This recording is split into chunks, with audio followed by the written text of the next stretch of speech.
Alright, this is my 2010 Buick Enclave, and I've been having a lot of engine codes, body codes I guess you'd call them, mostly networking codes it appears,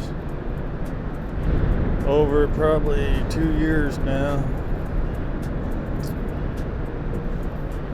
I've been trying all kinds of things to figure it out.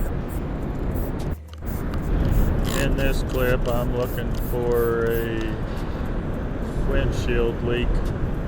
I've got the AC and heat ventilation system, blower motor on high with all the windows up.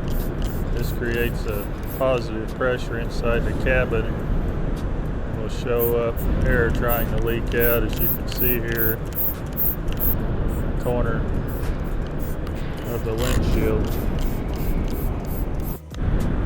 To make a long story short, I found out I had water leaking in the passenger side front of the vehicle. I pulled the carpet up one day and put my hand down underneath there, and you could feel moisture. This appears to be a problem that occurs in these vehicles at times. Most of the time it's due to a sunroof leaking, but I didn't have a sunroof, so obviously that wasn't my issue. But anyway, it had leaked down into this fuse box. It's up back behind the glove box, kind of up to the right. I got some photos here. A lot of people have trouble getting this big connector disconnected. It's got like a 10mm bolt in the middle of it that holds it to the fuse box. Once you get the bolt unscrewed, it still doesn't want to come loose. I took a big pair of channel lock pliers and kind of gripped the side of it and wiggled it a little bit, and that seemed to free it up. In order to get access to it and get in there and worked on it, I took out the fan blower motor that's below the glove box. Took the glove box itself out.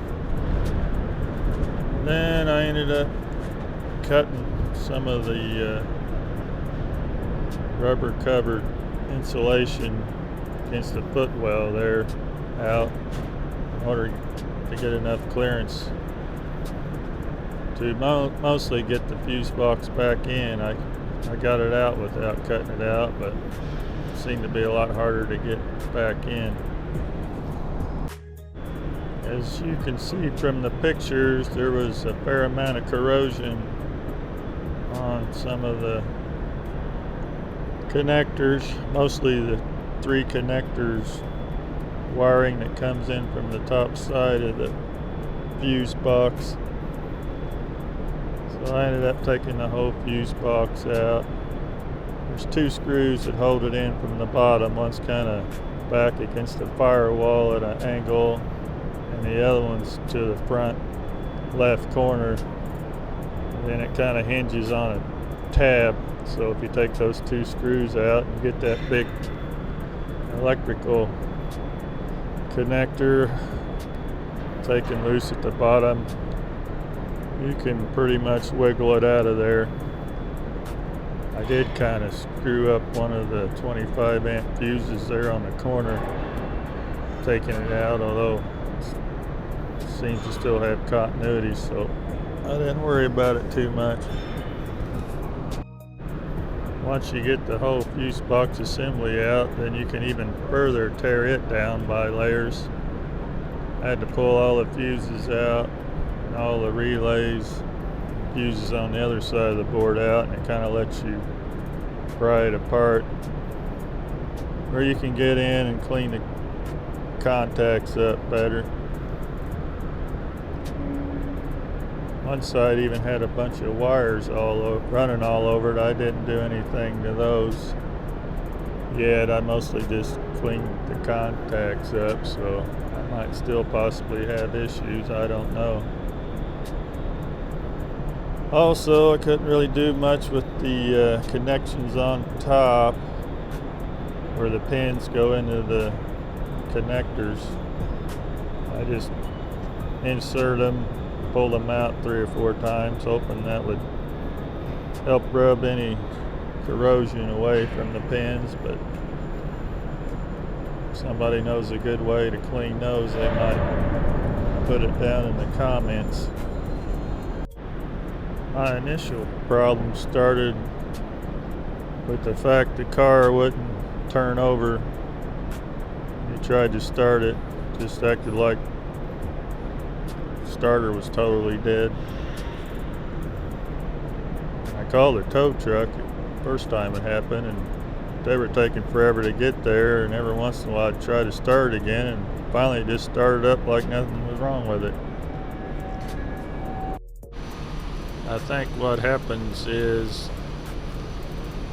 the network somehow gets screwed up to where it can't communicate, because I noticed after that episode, when I had it before, I could hook up my scan tool and it couldn't even connect to the car because apparently the network was down.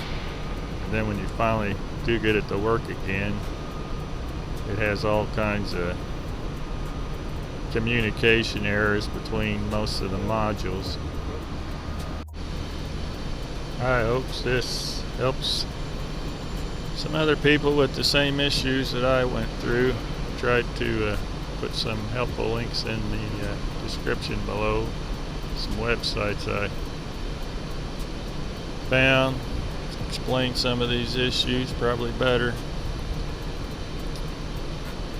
I know this video's not the greatest. It's actually the first one I've ever made, so